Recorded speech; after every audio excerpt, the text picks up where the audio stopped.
What's up you guys, it's me Judy back in again with another video, and for today's video, ang pag-uusapan natin ngayon is how to pass your initial interview.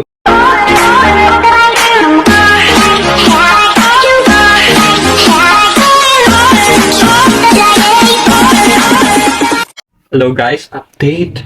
It's 12:53 in the afternoon.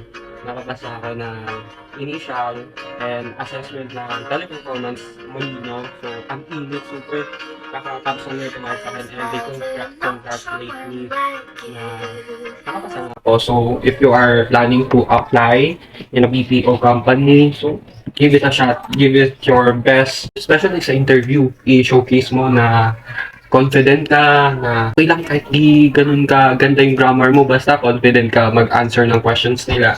So, sa initial interview, tinanong sa akin kanina, it's more, sa sarili lang. Ito yung mga tinanong kanina sa akin. Sorry, pinagpapawisan ako kasi ang init talaga. Una is tinanong sa akin yung, what is my favorite movie? So, pinag-practicean ko yung mga tell me about yourself. Hindi tinanong.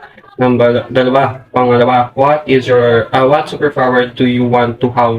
Yung gusto mong magkaroon ka. And in-answer ko dun is, to be good in communicating or to have a superb communication skills. So, eme ko lang. Tapos, what is your favorite food? So, ayun, titignan nila kasi kung paano ka mag-deliver ng sentences, ng words, paano ka mag-pronounce. So, ayun, tinitignan nila kasi sinabi sa akin, I'm good sa voice account. So, ayun. And number 4 na tinanong sa akin, if you are given a chance to have 1,000,000 pesos, paano mo siya gagastusin? So, sinabi ko, I would rather spend it by 50, 30, 20. 50% for my savings and my investments, 30% for my family and friends, for gatherings such as like that, and 20% for myself. So, for myself to consume. So, ayun yung answer ko. So, ayun, ang dali lang. You just need to have courage and confidence rather. Yes.